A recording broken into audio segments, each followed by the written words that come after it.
Sejam bem-vindos a mais um Coluna Sem Neura, o seu podcast de qualidade com informação de fácil acesso para você entender sobre os problemas da coluna vertebral. Porque, como eu sempre digo, a base do entendimento da coluna é o principal ponto para eu ter sucesso do tratamento. E para me ajudar nisso daí, falando especificamente sobre um tema que eu sou apaixonado, que é a cirurgia endoscópica de coluna, eu tenho o prazer de ter aqui o Juliano para conversar comigo, tá? Que esse é um encontro um tanto quanto inusitado, principalmente aqui no Espírito Santo, né? Porque nós somos de especialidades diferentes que tratam a mesma doença e a gente, ao longo desse tempo, vem tendo excelentes resultados na cirurgia endoscópica de coluna e a gente vem percebendo que muitos pacientes estão tendo informações erradas e resultados ruins exatamente por desconhecimento da grandiosidade da cirurgia endoscópica de coluna. Juliano, um prazer ter você aqui comigo, tá? E antes da gente começar a discutir esses temas, eu costumo falar que a ideia primordial do nosso podcast é a gente trazer informação de qualidade. Então eu queria que você começasse a nossa conversa dizendo quem é o Juliano do ponto de vista profissional, para as pessoas entenderem que você não aprendeu do dia para a noite fazer a cirurgia endoscópica de coluna. Então, conta para a gente um pouquinho dessa trajetória para a gente poder começar a discutir o nosso papo de hoje. Beleza, perfeito. Daniel, obrigado. É uma enorme honra estar aqui com você, principalmente a gente dividir o mesmo interesse, né, pela coluna vertebral, mesmo vindo de especialidades diferentes, e que a gente transmita essa informação de uma forma até leve, né? E adequado para o público que nos assiste. Então, começo essa informação. Boa tarde para todo mundo. Meu nome é Juliano Rodrigues. Eu sou mineiro. Na verdade, eu virei capixaba há 15 anos. Então, tenho minha família aqui. Eu tenho uma enorme paixão por essa cidade. Fui criado em Belo Horizonte. A minha vida inteira foi em Belo Horizonte. Foi muito inusitada a minha vinda aqui para o Espírito Santo. Mas, assim, fiz faculdade na UFMG, fiz ortopedia na UFMG e depois especialização em coluna também na UFMG. Então, foram praticamente 11 anos lá. Até o meu antigo chefe era capixaba e aí ele me introduziu às terras capixabas. Todo mineiro tem tropismo pela praia, né? Sim, então, é sim. natural que a gente se sinta seduzido por essa mudança. E então, vim para cá em 2009 e cá estou, então já tem praticamente 15 anos, né? Já praticamente. E vim com o enorme desafio de complementar uma equipe de excelentes cirurgiões do meu hospital. Com o passar do tempo, eles tiveram outras propostas de se mudarem, inclusive de cidade, e eu acabei virando chefe do serviço por volta de 2014, 2015. Em 2013 eu fiz a minha primeira endoscopia, então assim, foi uma coisa totalmente inusitada, principalmente porque as informações eram totalmente escassas, né, naquela época e misturou um pouco de interesse e se tornar totalmente apaixonante, né, ao longo do tempo, à medida que a gente vai desenvolvendo a nossa capacidade de executá-lo, né? Bem, de 2013, eu até conto essa história porque foi muito interessante. Eu fiz essa primeira cirurgia em 2013 e logo eu fui chamado por um gestor de uma operadora de saúde. Essa cirurgia foi por uma operadora de saúde de gestão própria. E aí um diretor da empresa pediu para marcar uma reunião comigo. Eu falei, nossa, cara... Lá vem, né? Uhum. A gente vou ser questionado, entendeu? O que é isso? É experimental, não é? E tal. Aí ele sentou junto com a auditora e falou assim, doutor Juliano, é a primeira vez que eu vejo um trabalhador voltar depois de uma cirurgia de hérnia de disco com 7 dias para retornar normalmente à minha empresa. Ele estava com ponto. Eu estou impressionado com o que foi feito, ele está muito bem. Eu quero vir te dizer aqui que eu estou te dando carta branca para sempre que você tiver alguma indicação de tratamento de síndrome compressiva, óbvio, né, da forma dele que ele explicou, você está liberado, pode acionar. Trouxe aqui a auditora está validando, e aí a auditora até falou, inclusive eu sou cirurgiã, então você não precisa me explicar a diferença de uma laparotomia e de uma laparoscopia, uma cirurgia aberta de uma cirurgia endoscópica, não precisa me explicar, eu já entendi perfeitamente. Então, Daniel, eu acho que o sucesso ele é uma mistura, né, de capacidade, de você estar preparado para realizar e para estar no lugar certo, mas tem uma mistura de sorte também, né? Então, assim, eu tive essa oportunidade e eu agarrei essa oportunidade de desenvolver a técnica, já tem praticamente 10, 11 anos, né? Então, assim, vamos lá, isso foi em 2013. Em 2016, eu virei chefe de serviço com 30 e poucos anos de idade. Então, assim, era uma enorme responsabilidade. Era um misto até de ansiedade, porque você falava assim, eu não vou dar conta. Meus chefes eram todos acima de 40 anos. Sim, na época, entendeu? 40, 50 anos. E aí, de repente, um meninão vindo de Belo Horizonte, sem nenhum lastro, né, de família aqui no Espírito Santo. E a gente fica com aquela preocupação, né, de realmente resolver e de realmente executar com responsabilidade e postura de um chefe de serviço. E cá estamos, né? E a gente teve um caminho muito longo, né, para desenvolver, provar para as agências, principalmente a agência de saúde, para entender que realmente a endoscopia era uma técnica de padrão ouro para tratamento de algumas patologias e que faria diferença, inclusive, no resultado, independente da sua ótica, seja de custo-efetividade, seja de segurança e seja de resultados clínicos. Então, a minha história é essa, eu acho que eu consegui resumir em poucos minutos. Bacana, porque assim, e você vê que quando você tem o contato com a cirurgia endoscópica, é uma coisa que assim, muda a sua forma de ver. Então, você falou que a sua primeira foi em 2013, a minha primeira foi em 2015, e você começa a ver diferente, né? Só que imagina, ela entrou no hall da ANS em fevereiro de 2021. Então, independente disso, nós já temos quase uma década até aquilo ser considerado oficialmente dentro da nossa estrutura de saúde. Só que mesmo assim, a gente aqui no Espírito Santo vem com alguns desafios, né? Tanto os desafios de técnica, porque é difícil, por exemplo, você não aprendeu isso na residência médica, eu não aprendi isso na residência médica, você foi desenvolvendo isso ao longo do tempo. Só que hoje os trabalhos, os resultados já estão mostrando, pelo menos ao meu ver, a técnica endoscópica, para mim, ela é o padrão ouro, por exemplo, para o tratamento de uma hérnia de disco, indiscutivelmente, né? Só que, obviamente, nem todo mundo tem essa mesma paixão pela cirurgia endoscópica. Tanto que eu fui fazer um levantamento dos meus casos pessoais, antes de eu fazer cirurgia endoscópica e depois de fazer cirurgia endoscópica. 80% dos casos que eu tinha operado antes, eu conseguiria resolver com cirurgia endoscópica. E isso é uma coisa que, assim, a gente não pode ser mais agressivo do que a própria doença com o paciente. Obviamente que era o que tinha. Se você for pegar os materiais que a gente tinha em 2013, 15, com o que tem hoje, não tem nem como comparar. É verdade. Né? Faltava muita coisa lá e mesmo assim já era muito superior.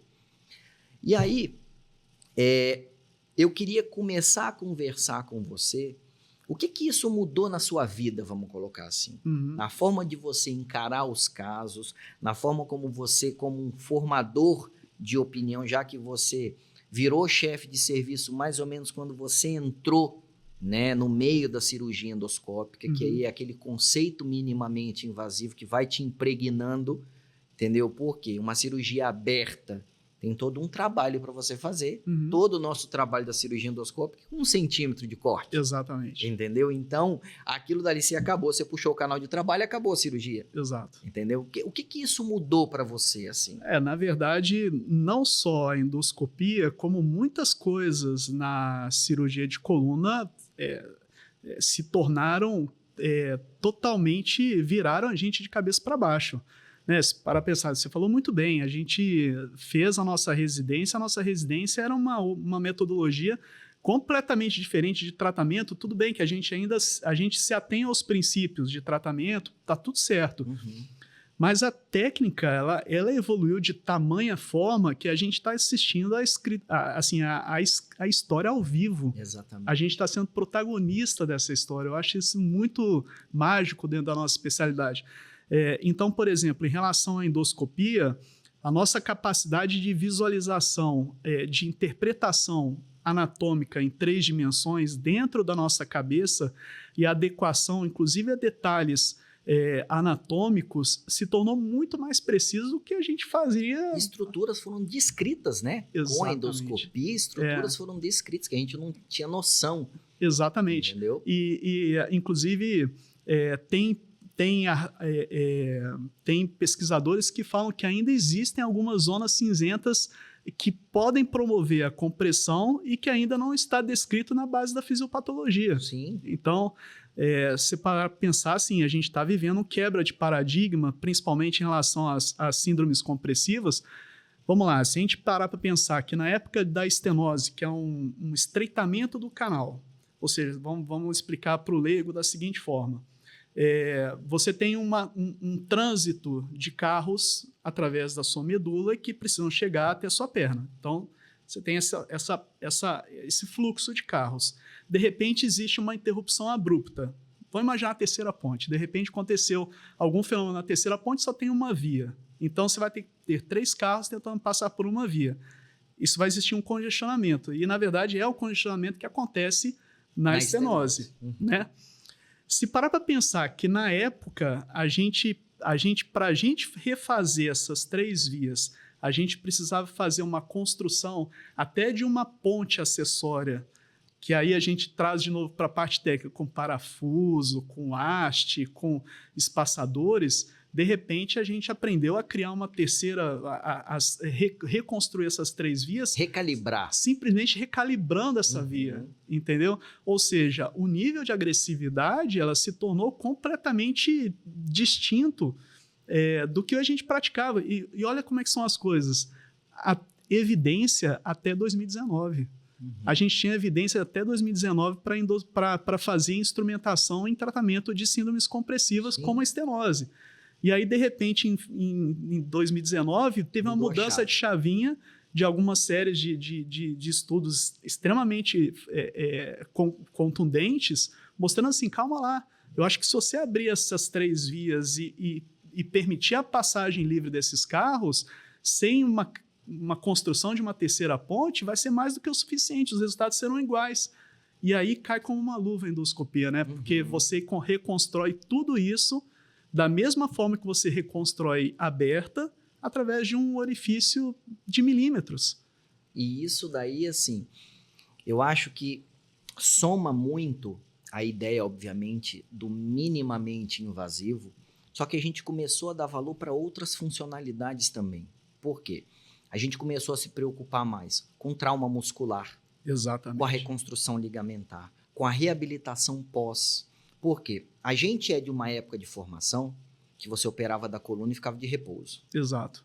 A gente era de um pensamento de o balanço sagital reconstrói tudo, só que a gente não estava preocupado com estrutura muscular. Exato. E aí, quando a gente começou a usar de conceitos que, por exemplo, a cirurgia do joelho já tem há muito tempo, quanto mais você pega jogador de futebol, Ronaldo Fenômeno, quanto mais cirurgia no joelho ele fazia, mais grossa a coxa dele ficava. Na coluna, a gente não dava esse conceito. Exato. Então, quando a gente começou a trabalhar a parte de fortalecimento, a cirurgia minimamente invasiva e a cirurgia endoscópica também criou um boom muito grande. Exato. Entendeu? Porque isso daí fez com que, inclusive, a gente conseguisse tratar um grupo de pacientes que até então não dava. Sim. Então, por exemplo, hoje existem algumas doenças que a gente aborda por via endoscópica, que na via comum era difícil. Exato. Por exemplo, uma estenose de forame isolada. Você não vai fazer uma artrodese convencional para uma estenose de forame isolada. E pense mais, né, Daniel? Imagina a gente tem que fazer para fazer um tratamento cirúrgico, teria que produzir uma agressão às partes moles, ou seja, produzir uma agressão à musculatura, aos ligamentos, às vezes às cápsulas só para você chegar no problema e começar a resolver o problema. Ou seja, você resolve um problema criando outro. Aí você tira o problema e você termina a cirurgia com mais 2 problemas instalados, 3 problemas instalados. E aí acreditar que isso vai produzir um resultado satisfatório, a gente sabe a história, como é que é. Com certeza. Entendeu? Assim, aí é a evolução. E o interessante é o que você falou, a gente está vendo a ciência ser desenvolvida.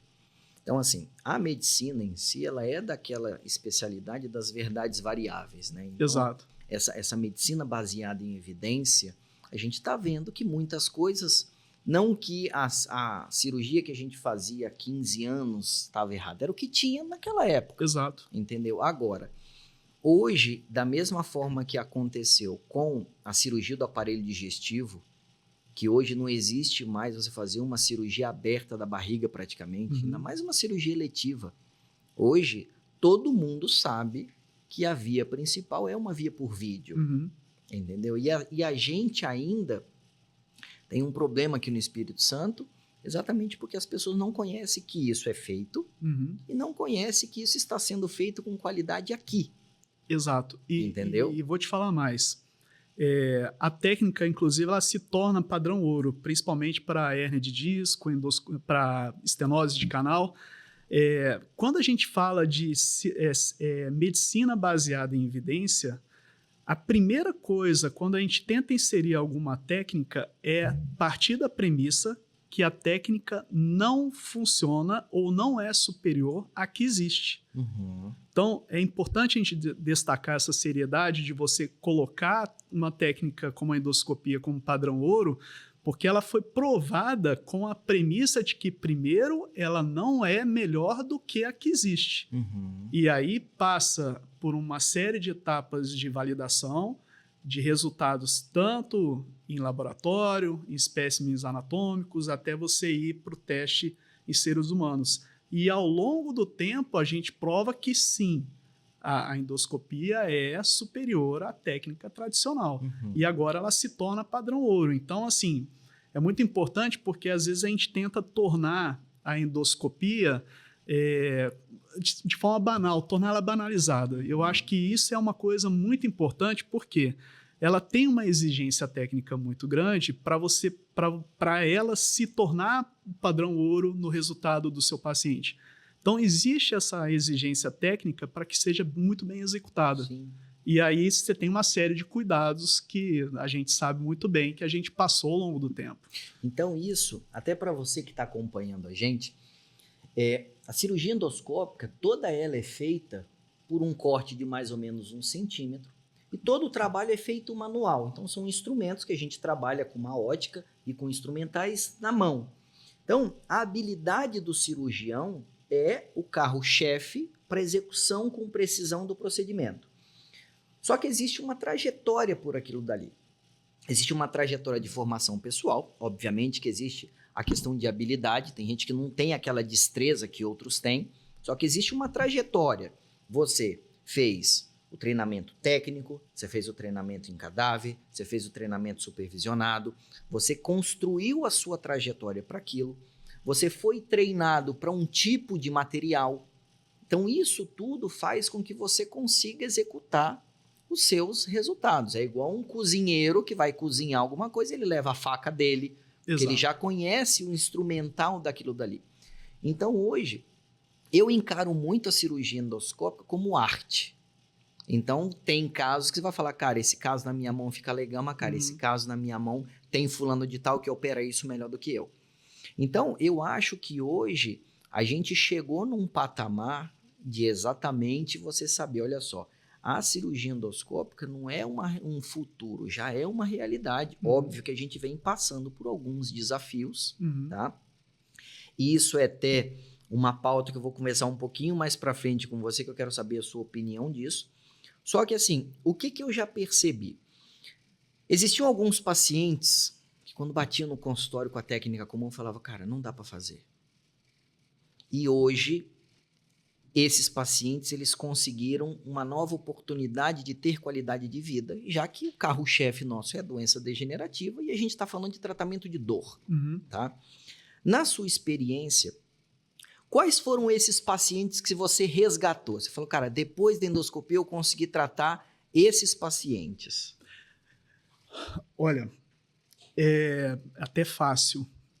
Você imaginava operar um paciente com 80 e poucos anos de coluna? Não. Pois é. Você imaginava um paciente com 80 e poucos anos ficar 24 horas num hospital e sair andando? Eu nunca imaginaria isso. E é gratificante. Eu operei recentemente um paciente de 84 anos com uma estenose de canal, que ele estava, cara, limitado praticamente na cadeira. Operamos, fez a reabilitação, ele veio no meu consultório que ele comprou um carro novo para viajar. Então isso é um negócio que é muito bacana. Exato. Entendeu? E você não consegue, obviamente que assim, para você operar um paciente com uma idade dessa, exige uma responsabilidade muito grande. Muito critério. Você tem que ter muito critério, você tem que ter um ferramental muito importante. Então, por exemplo, uma coisa que eu não abro mão, que eu queria até saber a sua opinião disso, por exemplo, a monitorização eletrofisiológica intraoperatória. Tá? Então, eu trouxe, inclusive, aqui o Rian para a gente já poder conversar exatamente sobre isso, porque para mim é um ferramental praticamente fundamental na nossa abordagem, principalmente no manejo das estenoses. E isso daí, junto com o material de qualidade, o instrumental de qualidade, o anestesista que está entendendo aquilo dali, porque é um paciente de 84 anos. Exato. Então, quando a gente junta isso tudo, você começa a tratar um nicho de pacientes que ele era fadado a ter dor crônica. Exatamente. Refratária, porque não tem. Você vai fazer uma infiltração, não vai resolver. Exato. Você não vai fazer uma cirurgia Você vai tentar aberta. A fisioterapia, não vai resolver. A melhora vai ser escassa. Entendeu? E o idoso, principalmente o idoso, ele começa a morrer como? Eu sempre falo isso no consultório. Ele começa a morrer a partir do momento que ele começa a perder a mobilidade. A partir do momento que ele perde mobilidade, uma série de problemas vão acontecendo logo em seguida. Então, se você quebra de forma quase que abrupta e com pouquíssima margem de agressão, você muda, às vezes, a história natural da vida do idoso. Então, isso para mim foi uma coisa impressionante, porque há pouco tempo atrás eu não imaginava, eu tinha casos que eu falava assim, bem, eu tenho que ponderar muito pró e contra, entendeu? Agora você se sente muito mais estimulado. Você opera o paciente numa tarde, o cara vai embora no outro dia. Exatamente. Isso é um negócio que assim, eu nunca imaginei na formação nossa de residência falar, cara, eu vou fazer uma cirurgia da coluna e o cara vai embora no outro dia. Exato. Um outro público que assim me fez mudar a forma de ver, por exemplo, paciente com doença da coluna e osteoporose. Exatamente. É um outro grupo que, cara, você vai colocar um parafuso ali, é pedir para dar dor de cabeça. Entendeu? É pedir para dar dor de cabeça. E por quê, né? Porque a osteoporose, ela compromete a densidade da estrutura do osso. E o parafuso é um instrumental extremamente denso. E essa diferença de densidade gera uma resultante de força que vai permitindo um micromovimento que vai evoluindo por uma falha de posicionamento desse parafuso. Ou seja, se torna praticamente inviável. E aí, quando você, por exemplo, tem situações de compressão no paciente osteoporótico, você consegue fazer a remoção de estruturas que realmente estão comprimindo o que está causando a dor e sem causar nenhum dano adicional, sem nenhuma inclusão de nenhuma estrutura, de nenhum ferramental adicional. Então, assim, isso foi uma quebra impressionante, né? Acho que deu, inclusive, fôlego para a nossa jornada, Sim. né? Eu acho que, assim, pelo menos para mim, a cirurgia endoscópica, ela me fez, tipo assim, ter um ânimo novo dentro do manejo da doença da coluna. Porque a gente começou a ver de uma forma diferente. Então, assim, antes a gente tinha uma visão puramente mecânica. Então, tá apertado, eu descomprimo, tá desalinhado, eu fixo, eu alinho. E você tenta buscar aquela perfeição que não existe. E aí você vai causando degeneração do segmento adjacente, o céu é o limite, você vai fazer uma torre de Babel. Quando a gente parte para aquele conceito da cirurgia endoscópica, você começa a se preocupar com o resultado final, não com o resultado anatômico. Exato. Então, principalmente das estenoses, a gente vem percebendo, né, com essa parte da monitorização intraoperatória, chega um determinado momento, que aí é aquela curva onde eu começo a ter uma melhora dos potenciais. Aí, a partir de um A determinado gente, pro momento... leigo, a gente explica assim, a gente percebe que os carrinhos voltaram a andar, né? voltaram a andar. Só que aí os carrinhos voltaram a andar, e aí você começa a falar bem assim, cara, mas tem coisa a mais para fazer aqui. Aí você começa a fazer, e, cara, os carrinhos continuam andando no mesmo fluxo. Você fala, cara, vou parar. Exatamente. Tá na hora de parar. Só que esse está na hora de parar, às vezes não tá naquela perfeição anatômica que você tinha aquela visão na residência. Sim. Mas é uma visão funcional. Exato. Então, isso daí fez com que a gente começasse a ter resultados mais funcionais. Exato. Diferente daquele conceito anatômico, Uhum. entendeu? E fez com que os pacientes ficassem melhores do ponto de vista de funcionalidade. Não só do ponto de vista de funcionalidade, mas do ponto de vista de estabilidade também. Porque antes a gente fazia essas ressecções a olho aberto, né, a olho nu, através, né, visualizando aquele espacinho pequenininho e fazia uma ressecção talvez muito mais exagerada do que era necessário, que a gente está conversando. E isso evoluía para quê? Para um excesso de movimento, que é um excesso de movimento patológico, que produzia um outro tipo de sintoma, que não era o sintoma que levou o paciente a ser operado e nem a nos procurar. E aí, consequentemente, a gente evolui para uma cirurgia muito mais agressiva, muito mais limitante, muito mais até cansativa do ponto de vista de recuperação pós-operatória. Sim. Então, essa para mim foi a grande sacada, porque você consegue fazer o que precisa ser feito sem produzir nenhum tipo de dano adicional. Entendeu? Então, foi assim, uma quebra muito grande de paradigma. Um outro grupo, tá, que para mim mudou muito, são aqueles pacientes com comorbidades graves. Por exemplo, um dia desse eu fiz um paciente com um DPOC grave, com doença cardíaca, com doença renal, que tinha falta de ar para conversar.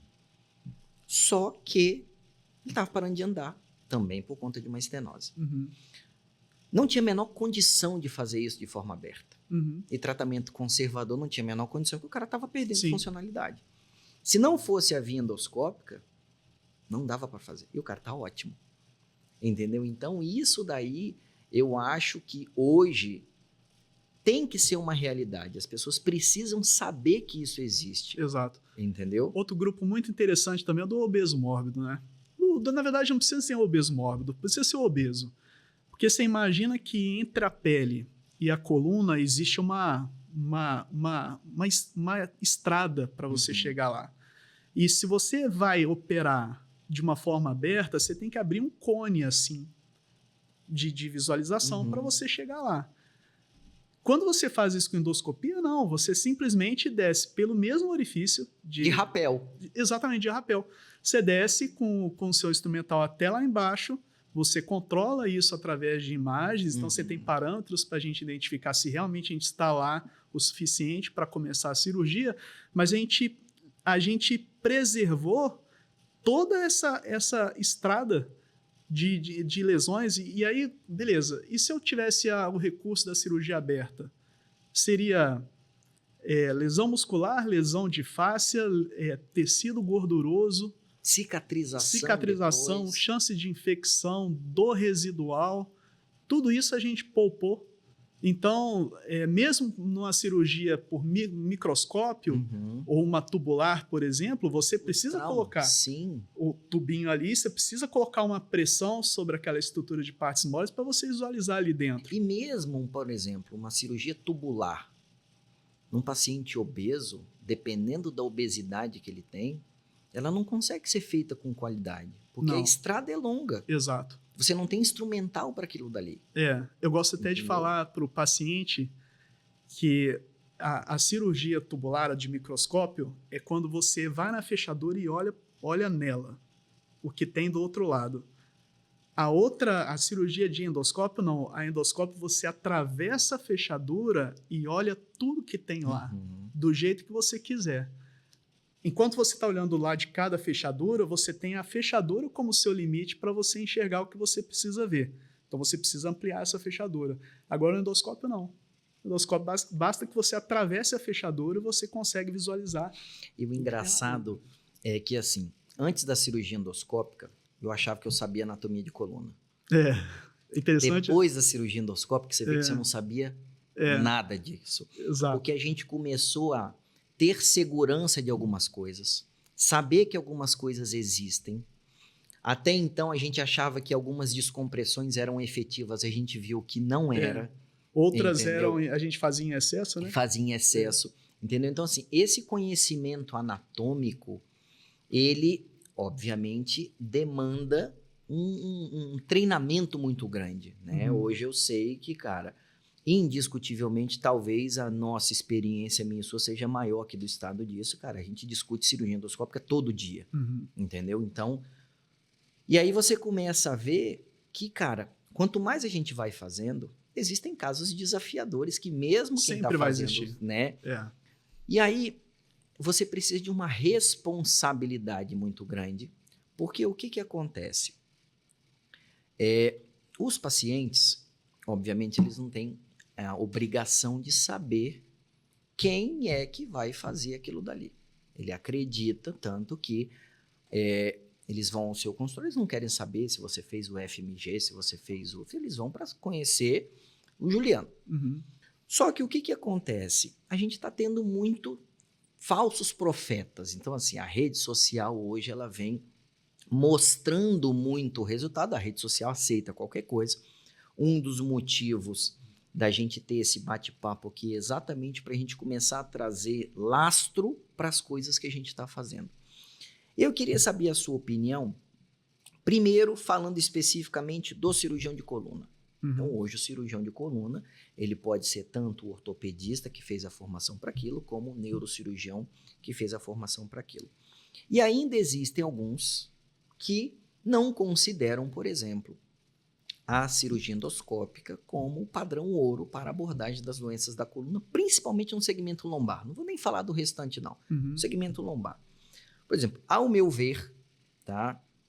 O cirurgião de coluna que não sabe passar um parafuso não é um cirurgião de coluna, ponto. Independente da técnica e da doença. Da mesma forma que um cirurgião de coluna que não sabe fazer uma hérnia de disco por via endoscópica não pode falar que é um cirurgião de coluna. Você concorda comigo? Vou além. Eu acho que o principal é você ter a sua formação com os princípios anatômicos e os princípios de tratamento das patologias que envolvem nossa especialidade. Quando a gente fala só de passar o parafuso ou de fazer endoscopia, eu acho que muito treinamento pode condicionar um cirurgião a realizar a determinada técnica. Mas mais importante do que tudo isso é você ter a formação e princípios respaldados por um serviço que sabidamente valida esses cirurgiões. Então, Daniel, quando a gente faz 3 anos de ortopedia e depois unem com mais 2 anos de especialização e posteriormente a isso, e olha, a gente já faz a prova da Sociedade Brasileira de Ortopedia, né? Estou te falando como ortopedista. Sim. E depois de 2 anos, a gente ainda é submetido a um crivo da Sociedade Brasileira de Coluna, tanto no aspecto teórico quanto no aspecto de entrevista oral. Eu acho que isso é o mínimo para a nossa formação, mas é o mínimo do mínimo para a gente começar a nossa conversa. Então, quando você fala assim da formação do cirurgião ou da formação de quem se habilita até nas redes sociais, a executar determinada técnica, eu acho que o principal, eu acho que a fonte de informação é tão vasta na nossa era, que não é muito difícil você buscar o nome do médico que você se interessou, que você acredita que realiza tal técnica, e ir lá na fonte buscar e saber assim, ele é de alguma sociedade de especialidade? Ele é uma Sociedade Brasileira de Neurocirurgia, ele é da uma Sociedade Brasileira de Ortopedia e Traumatologia, com Sociedade Brasileira de Coluna. Eu acho que isso é o mínimo do mínimo. Eu acho que isso é o mais importante, inclusive. Obviamente, para a gente validar um cirurgião endoscopista, a gente tem uma curva muito difícil de passar. E, inclusive, essa curva de aprendizado, ela não é, você falou muito bem, ela não é uniformizada. ela depende muito da habilidade do cirurgião, e na verdade não é só a habilidade do cirurgião, porque tem cirurgião que é habilidosíssimo para operar escoliose, é habilidosíssimo para operar crânio, mas não é habilidoso para operar Parece que tem duas mãos esquerdas. Exatamente, entendeu? Então, eu acho que vem muito também da sua aptidão, da sua aptidão manual. E a partir desse momento, quando você coloca essa técnica numa curva de aprendizado, você precisa ter um número de repetições para alcançar a proficiência. Só que quanto mais repetições você tiver para alcançar a proficiência, você está incorrendo em mais riscos. Sim. E chances de complicação. Só que quem está ali é seu paciente. Então, eu acho que é muito importante, às vezes, o próprio médico fazer um exame de autoconsciência e falar assim, eu tenho aptidão para isso? Eu acho que é o mais importante. Ou, desde que ele faça o que a gente recomenda, que é o quê? Seja tutorado. Sim. Por um cara que tem habilidade. Se a sua curva depende de várias repetições para você alçar o seu voo na técnica endoscópica, seja tutorado, seja mentorado por um cirurgião que é experiente, que é habilidoso, até você alçar o seu voo. Tem gente que vai precisar de pouquíssimos casos, tem gente que vai precisar de muitos casos. Então, essa curva, ela tende, obviamente, quanto mais rápido você alcançar a proficiência, melhor. Mas não é para todo mundo.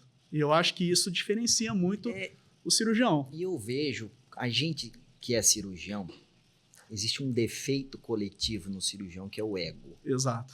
E é difícil você assimilar uma técnica nova, tá? Porque é o que você falou. De quando a gente começou a medicina para hoje, a gente já viu o parafuso da coluna comum, o parafuso da coluna percutânea, que a gente achou que ia mudar o mundo, a cirurgia endoscópica, já tem algumas coisas de cirurgia robótica, só que isso nós estamos falando de 2 décadas. Exato. Então, assim, é muito complicado a gente estar na crista da onda de tudo. Exatamente. Principalmente na velocidade que as coisas estão acontecendo. E só que existe um tempo de maturação biológica para essa técnica. Então, hoje eu vejo que, assim, obviamente que aqui no Espírito Santo, a gente tem um defeito grave que é a síndrome do cachorro vira-lata. A gente não acha que tem nada que presta aqui no Espírito Santo, né? Só que quando a gente fala, por exemplo, de cirurgia endoscópica de coluna especificamente, cara, tem muita coisa sendo feita por pessoas muito habilidosas aqui, tanto que eu já te falei isso, você hoje vai dar cursos fora, você vai dar palestras fora, e muita gente não sabe que você é capixaba, que você tá aqui, óbvio, você é de Minas, mas capixaba. Hoje você é capixaba. Sou capixaba. Entendeu? Então, assim, esse tipo de coisa faz com que o público nosso chegue a ponto de ser, às vezes, submetido a um tratamento cirúrgico endoscópico, não vou nem falar da qualidade, que isso é um ponto que eu vou conversar com você daqui a pouco, por um não cirurgião de coluna. Exato. Então, assim, isso já está acontecendo no Brasil, isso já está acontecendo no Espírito Santo, e, assim, eu faço uma meia-culpa nossa. Por quê? A gente tem, e o motivo pelo qual a gente está fazendo esse bate-papo é exatamente para isso, para trazer informação de qualidade, porque é o que você falou muito bem. Existem ferramentas para você saber se o cara é habilitado para aquilo dali. Exato. Entendeu? Então, você vai ser submetido a um tratamento cirúrgico. Você tem uma hérnia de disco, o cara vai te operar. Ele não te ofereceu a via endoscópica? Cara, fica com uma interrogação. Exato. É a primeira coisa. Ele vai te operar por uma via endoscópica. Cara, ele é um cirurgião de coluna habilitado para aquilo? Exatamente. Ou ele é de uma outra especialidade? Entendeu? Então, isso daí, por quê? A taxa de insucesso é altíssima. Você já entra com 7-1 no jogo ali. E o problema é que, principalmente a cirurgia endoscópica, ela é uma cirurgia direcionada. Você é um sniper do negócio. Só que o que acontece? Muitos casos chegam no meu consultório já mexido. No seu consultório deve ser a mesma coisa. E aí aquele paciente que não tem obrigação de saber aquilo dali, ele perde uma oportunidade sensacional de fazer uma cirurgia de qualidade, que é onde você mistura, por exemplo, a cirurgia endoscópica hoje com alguns conceitos de medicina regenerativa que casa muito bem, só que você tem que trabalhar com responsabilidade, porque hoje, tanto a cirurgia endoscópica como a medicina regenerativa está sendo alvo de quê? De facilidades. Não é. Exato. Qual o trabalho que teve para o Juliano estar aqui conversando hoje, do ponto de vista de horas a fio, treinando para fazer aquilo dali. Exatamente. Entendeu? Então, hoje eu acho que a gente, cirurgião, tem que fazer uma autocrítica de falar, cara, não tem problema nenhum de chamar alguém para poder conversar. E eu acho que isso aqui no Espírito Santo, você voltou, mais ou menos, eu voltei para cá em 2011, final de 2011, você vê que aqui eram feudos. Isso que está acontecendo aqui agora, de você de um hospital, eu de outro hospital se conversar, isso não existia até pouco tempo atrás. Uhum. E isso é de um pensamento provinciano muito grande. Porque a gente perdeu e está perdendo tempo de ter uma união. Nós estamos falando de um estado que é pequeno. Exatamente. Entendeu? E a técnica endoscópica, ela tem espaço para muita coisa ainda. E principalmente é uma obrigação nossa a gente disseminar a informação de uma forma sóbria, com o pé no chão e de forma muito técnica também, né? Então, a minha maior preocupação em relação à técnica endoscópica é a gente fantasiar ou talvez torná-la um instrumento de facilidade de venda de um tratamento que às vezes não é o mais adequado. Ou, pelo menos, não é mais adequado Sim. na mão do cirurgião que está propondo. Tanto que uma coisa que assim, eu venho percebendo, né, por conta da questão da cirurgia endoscópica, a desinformação de uma maneira geral é tamanha, só que o resultado funcional de uma cirurgia bem feita é tão boa que o paciente ele esquece até que ele foi operado. Uhum. E ele volta precocemente a fazer as coisas e às vezes eu tenho um retorno de hérnia, uma nova hérnia, um sangramento pós-operatório. Exato. Por quê? O cara esqueceu até que foi operado. Que é uma condição que, assim, nunca numa cirurgia aberta você vai esquecer que foi operado. Exato. Porque você vai ficar, às vezes, meses lembrando daquilo. Que são exatamente o tempo que você precisa para existir uma cicatrização adequada de uma cirurgia dessa, né? E às vezes é o benefício e o lado ruim do benefício, né? Eu até brinco com meus pacientes quando eles voltam e falam assim, doutor, vamos tirar os pontos, mas olha, eu vou te falar, eu não estou sentindo nenhuma dor. Eu falei, bom para você, ruim para mim. Exato. Aí ele arregala o olho, aí eu falo assim, sabe por quê? É a hora que você vai esquecer que tem coluna. E eu preciso de um período que você faça exatamente o que você era limitado antes. Porque precisa de cicatrizar. E esse alinhamento de expectativas, eu vejo que é um desafio que a gente tem, entendeu, Juliano? Por quê? O que acontece? A cirurgia endoscópica, eu imagino que você tem a mesma responsabilidade disso no consultório que eu tenho quando eu vou conversar com o paciente para alinhar as expectativas. A gente não vem de milagre. Então, assim, a ideia da cirurgia, que seja da coluna, a primeira coisa é evitar que a doença piore. Ponto. Você não vai operar para melhorar. Você vai operar para evitar de piorar. Uhum. Só que para você ter a responsabilidade de falar isso, existem ferramentas para você examinar antes. Uhum. Então, por exemplo, hoje, se eu faço uma cirurgia com nervo ciático gravemente machucado pela eletroneuromiografia, eu não posso querer a mesma recuperação de um nervo levemente machucado. Ou, se eu faço cirurgia num paciente magro que treina, de um paciente obeso que é sedentário, eu não posso querer o mesmo resultado. Perfeito. Só que para eu ter esse leque de possibilidades, eu preciso ter chancela. Uhum. É isso que a gente está tendo que correr atrás aqui no Espírito Santo, porque muita cirurgia está sendo feita numa responsabilidade discutível, só que está faltando conhecimento de quem faz, de conhecimento de quem é submetido, comprometendo o resultado final de uma técnica que é excelente. Uhum. Entendeu? Então, assim, o que eu vejo hoje é a mensagem que eu gostaria de deixar para você, que é o nosso seguidor, e compartilhar isso não seja submetido a um tratamento de cirurgia da coluna sem saber que foi avaliado por um cirurgião de coluna qualificado para aquilo. Exato. Entendeu? Porque tirando as emergências que são raras, não existe cirurgia que é uma verdade absoluta. Nossa, esse ponto para mim é o principal. Você sabe por quê? Quando eu fico imaginando assim, qual que seria o meu paciente ideal para eu indicar uma cirurgia? Você sabe qual que é o paciente ideal para mim? É aquele que é submetido à prova do tempo. E a prova do tempo é no convívio periódico com o paciente dentro do consultório. Você pegar uma situação transversal, uma linha perpendicular e falar assim, eu tenho essa dor, eu tenho esse exame físico, tenho esse diagnóstico e decidir por um tratamento é literalmente abandonar o que a própria natureza pode fazer por ele. Exato. Então, se você permite que esse paciente seja bem conduzido ao longo de um determinado tempo, você às vezes observa a melhora. Sim. Entendeu? E na verdade a grande maioria das vezes vão melhorar.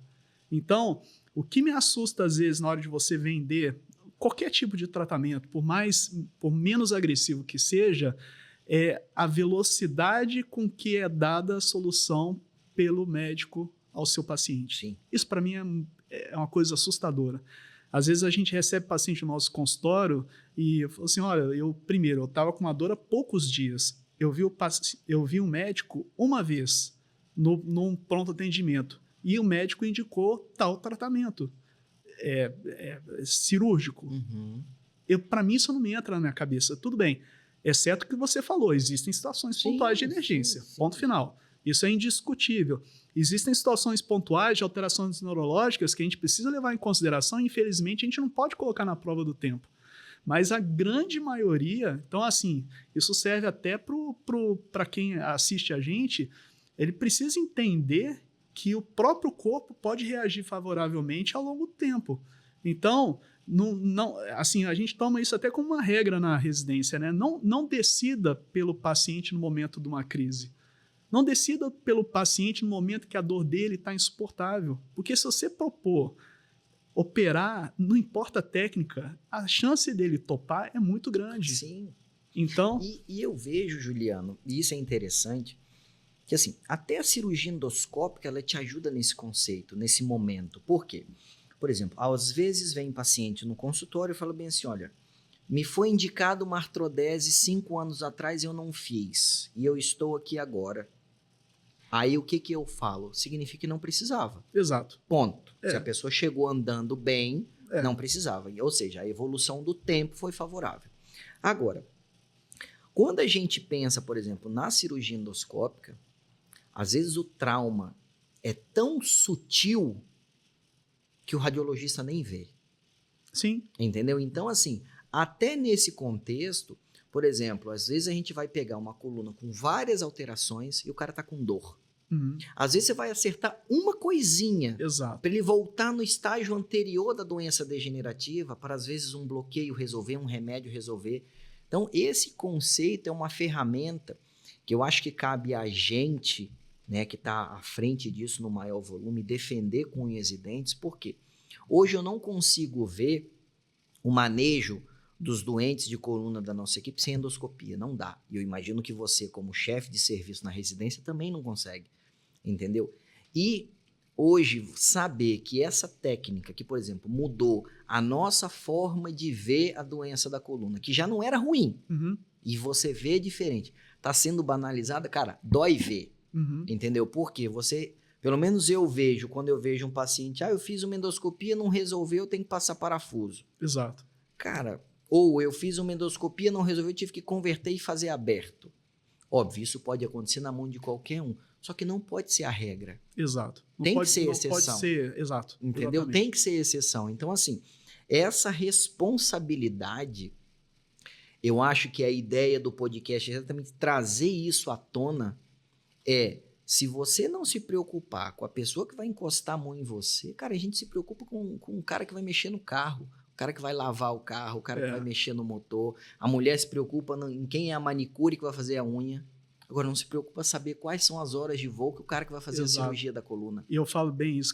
Se algum paciente meu estiver ouvindo, ele vai dar risada. Eu falo, olha, até para comprar televisão, você vai em várias lojas, você pesquisa preço, você pesquisa especificação técnica, qualidade do equipamento. Por que você não vai fazer isso com o seu médico?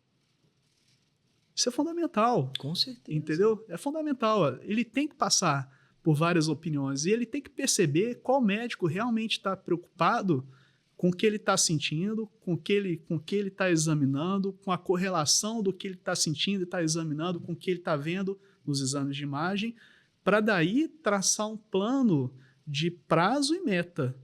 Ou seja, em determinado tempo eu espero que você melhore tantos por cento. E é assim que eu quero te ver daqui tanto tempo. E esse alinhamento de expectativa, Juliano, eu vejo que é importante, porque assim, o que eu vejo hoje no consultório? Cara, tem paciente que eu sei que é cirúrgico, mas eu não opero. Porque eu sei que aquele paciente não vai seguir todo o programa de recuperação pós-operatória.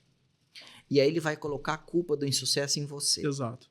Então, assim, isso daí hoje, na doença degenerativa, não existe como a gente tratar uma doença degenerativa sem ter uma equipe multidisciplinar. Ponto. Então, você tem que ter um nutricionista, um reabilitador, um reumatologista, um eletrofisiologista, um fisioterapeuta. Você tem que ter uma equipe multi com você. Só que se o paciente não tiver em sintonia com você, cara, não vai dar certo. Eu sou capaz de dizer que é quase que 50-50, né? Você pega toda essa equipe de profissional e coloca numa balança, e do outro lado você coloca a balança do paciente. Se o paciente não aderir e não acreditar no tratamento proposto por essa equipe gigantesca, a chance do insucesso é muito real. E eu vejo que, assim, claro, a nossa ciência ela não é exata, mas até essa de pedir outras opiniões eu acho interessante. Por quê? Se um paciente X passa numa consulta em você, está acompanhando em você e você fala, cara, eu faria uma técnica cirúrgica X para essa doença.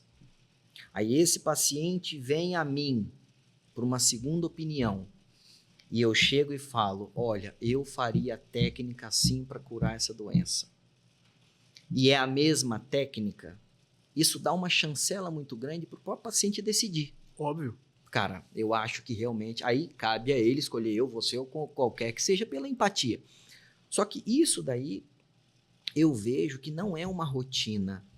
Eu vejo pacientes, que foi o que me fez pensar em começar esse podcast, ser submetido a tratamento cirúrgico, sem sequer saber me falar o que foi. Exato. Ah, eu tinha o quê? Ah, eu tive uma hérnia, eu tive uma instabilidade com listese, me passaram o parafuso, cara, o cara me operou. E isso para mim é uma coisa muito bizarra, porque a taxa de insucesso é muito grande. Se você não sabe nem o que foi feito em você, o que você vai saber para fazer depois? Exato. Entendeu? E é engraçado que eu tenho por hábito, toda vez que eu pego uma ressonância magnética, às vezes vindo de uma segunda opinião, eu pego o exame, depois de examinar o paciente, eu falo assim, vem cá, ele te mostrou alguma coisa? Não. Peraí, então você não consegue nem ter a ilustração do que está acontecendo com você. Não, então peraí, deixa eu te mostrar aqui, olha só, tá vendo esse disco aqui? É diferente desse. Isso aqui é o nervo, esse aqui é o seu ciático, esse aqui é o lado direito, esse aqui é o lado esquerdo. Você está entendendo que esse lado aqui está diferente desse? Ah, estou entendendo. Você não precisa ser expert, mas você precisa entender que às vezes existe uma diferença sutil de uma imagem de um lado e a imagem do outro que deixa o paciente confortável em entender o que está acontecendo com ele. Então, eu acho que isso é uma etapa, é um filtro para depois você falar assim, agora eu vou conversar com você sobre o que a gente tem de opções de tratamento. Aí sim. E esse ferramental de opções é interessante, que é um outro ponto importante quando a gente fala de não cirurgiões de coluna mexendo com coluna. E a gente perde, às vezes, um momento importante de fazer uma intervenção na curva da degeneração da coluna quando você não faz o que precisa fazer. Nossa, então, hoje, isso é muito sério. A gente tem procedimentos com agulha, a gente tem os procedimentos minimamente invasivos como endoscopia, às vezes cirurgias de maior porte. Só que, quando você lida ou quando você conduz um paciente com uma doença de coluna, sem você ter o treinamento para todo o ferramental que precisa, a sua taxa de sucesso fica ruim. Exato. Então, isso daí hoje, eu vejo que, cara, cada um... quer fazer cirurgia da coluna como a gente faz? Cara, passa pela mesma trajetória. Uhum. Não tem problema nenhum, tem espaço para todo mundo. Agora, você pegar um caminho alternativo, cara... um atalho, né? Um atalho, por quê? O que acontece? Existem alguns conhecimentos que você precisa sentir na pele para aquilo dali estar arraigado em você. Então, hoje, você respira a doença da coluna, porque, cara, você faz aquilo de vários métodos, Exato. de muito tempo. Entendeu? Então, hoje eu consigo conversar com você aqui horas sobre algumas coisas que você faz da mesma forma. Por quê? Porque, cara, a gente respira isso. Eu não vou conversar sobre joelho, eu não vou conversar sobre quadril, porque, cara, não é minha praia, não é isso. E hoje, dentro da neurocirurgia, eu faço cirurgia da coluna. Então, eu já tive conhecimento de outras áreas, mas aquilo já ficou do lado. Por quê? Porque a cirurgia da coluna, ela te consome um tempo para você estar na crista da onda, vamos Exato. colocar assim. E eu vejo que é muito fácil você falar daquilo que você acredita. Então, hoje, um alerta para os pacientes é isso. É você conversar, essa conversa solta, leve, é porque, cara, você não tem, aqui não tem script. Exato. Entendeu? Agora, quando você vai passar em consulta e você não sente segurança naquilo, cara, pula fora. Exato. Pula fora. Entendeu? A gente faz isso na vida. Exato. Entendeu? Você vai num restaurante, você não sentiu segurança naquele atendimento, cara, você pula fora. É isso aí. Entendeu? Porque hoje a cirurgia da coluna, ainda a gente tem aquele estigma de que é uma cirurgia que vai te deixar inválido, é uma cirurgia que vai te promover uma morbidade muito grande. E isso já caiu por terra há muito tempo. Na verdade, assim, nem faz parte, talvez, da nossa história, né? Assim, a quantidade de elementos de segurança, tanto do ponto de vista de diagnóstico, quanto do ponto de vista de terapia, de tratamento, a quantidade de mecanismos de segurança existentes, eles permitem que a cirurgia de coluna seja feita com uma segurança impressionante. Para pensar, eu, na minha residência, não sei se você passou por isso, mas existia um teste na época da cirurgia de escoliose, que era um teste para verificar se o nervo estava funcionando. E não era aparelho. Então, como é que fazia? Durante a cirurgia terminava, depois se colocava todos os parafusos, alinhava a coluna, a cirurgia estava prontinha. Aí, o que acontecia? O anestesista superficializava o paciente começava a acordar, e aí a gente falava, mexe as pernas. E aí ele, naquele momento ali, ele ouvia aquilo ali e mexia as pernas. Aí a gente falava assim, tá mexendo. Então tá seguro, vamos continuar. Imagina. Agora, numa cirurgia de coluna, com o advento da monitoração, que a gente até tocou no assunto, no segundo que acontece um evento de conflito de estruturas neurais, é detectado pelo neurofisiologista que está 24 horas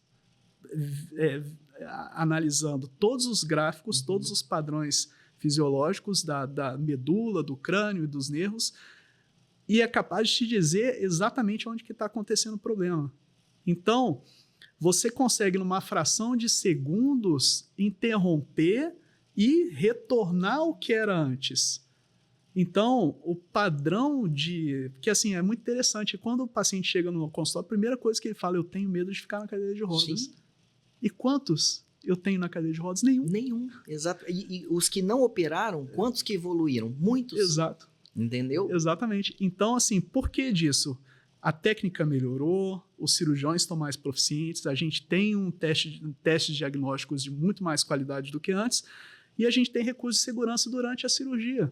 Então, a gente precisa tirar, e aí eu vou até um pouquinho do outro lado, não é normal acontecer uma catástrofe. Sim.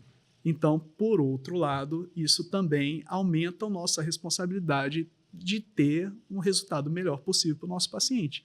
E esses itens de segurança, eu acho isso fundamental a gente abordar, que são itens que, por exemplo, eu sei que eu não abro mão, você não abre mão, e para quem está acompanhando a gente aqui, isso é importante, porque a cirurgia, a partir do momento que o paciente confia a vida dele para a gente poder fazer, ele espera que a gente tenha essa exigência. Então, assim, por exemplo, a monitoração. Existem seguradoras de saúde que acham que não é importante. Por exemplo, eu, dependendo da grande maioria das vezes, eu não abro mão daquilo. Falo, cara, ou é com aquilo ou opera com outro. Mas é Porque quase isso te dá uma segurança muito grande. Exato. Material para poder fazer aquilo dali. Existem alguns materiais específicos para aquele tipo de doença com o qual você tem o treinamento, a familiaridade para fazer aquilo dali. Então, assim, quando a gente vai preparando isso, que seja com a equipe da anestesia, do cardiologista, do pneumologista, do nutricionista, dos materiais, do hospital, o dia específico, o horário específico, isso diminui muito o risco de intercorrências ruins. Porque vai somar isso com o quê? Com a sua expertise. Exato. Porque também não adianta eu ter esse monte de coisa se você não sabe fazer. Entendeu? Então, assim, essa responsabilidade, ela está num momento hoje que a gente vai ter que puxar essa responsabilidade para a gente, porque deixar essa técnica perder um brilhantismo dela, a gente que sabe o potencial, é irresponsabilidade nossa, entendeu, Exato. Juliano? A gente assume a nossa parte da nossa culpa, né? Principalmente não difundir informação, né? Porque às vezes a gente tenta levar muito para o argumento técnico dentro da nossa comunidade científica e a gente esquece, inclusive, que o nosso maior público são os pacientes. Exatamente. E eles que estão assistindo e eles que estão vendo a gente conversar de uma forma leve, leiga, de uma forma simples, para eles entenderem que realmente existe uma segurança, uma responsabilidade e um belo de um resultado se executado de forma correta. Então, eu acho que isso aí faz toda a diferença. Juliano, cara, a gente poderia ficar horas conversando aqui, tá? Primeiramente, um prazer, tá? É muito bom a gente poder conversar com outra pessoa que pensa e sente exatamente a mesma coisa do ponto de vista profissional. A cirurgia endoscópica é uma coisa que, assim, me trouxe bons amigos, tá? Foi por conta dela que a gente se aproximou junto com outros. Então, assim, é uma condição que, assim, veio para ficar. Saiba que esse é o primeiro de outros encontros, porque você vai me ajudar a desmistificar muita coisa aqui no Espírito Santo. Nós temos muitos temas para poder conversar, nós temos alguns pacientes específicos para a gente poder trabalhar, o paciente idoso com estenose de canal, o paciente obeso, o paciente com comorbidades. Então, assim, a gente futuramente vai abordar temas específicos, dependendo como for, a gente vai trazer outros especialistas para a gente conversar sobre isso, que eu acho que vale a pena, tá? E eu queria que, antes da gente finalizar o nosso bate-papo, você deixasse uma mensagem para o público nosso, para o público capixaba, sobre a cirurgia endoscópica. Bem, a cirurgia endoscópica, na verdade, ela respeita um princípio. E esse princípio, ele existe há décadas. Então, os nossos professores e os professores dos nossos professores passaram todos esses princípios de tratamento. O que a gente executa e o que a gente está no protagonismo é de uma elevação da técnica. Não vai ser o final. Pelo contrário, ela vai continuar evoluindo. Com certeza. Ela vai evoluir do ponto de vista de robótica, do ponto de vista de navegação eletromagnética, do ponto de vista de ferramentais mais evoluídos. E tudo isso, na verdade, ele tem um objetivo: beneficiar o paciente. Quando ele beneficia o paciente, a gente está no caminho correto. Quando a gente não beneficia o paciente, a gente está no caminho errado. E isso que é o que importa. Irmão, obrigado. Nada, é um prazer. Viu? Um prazerzão.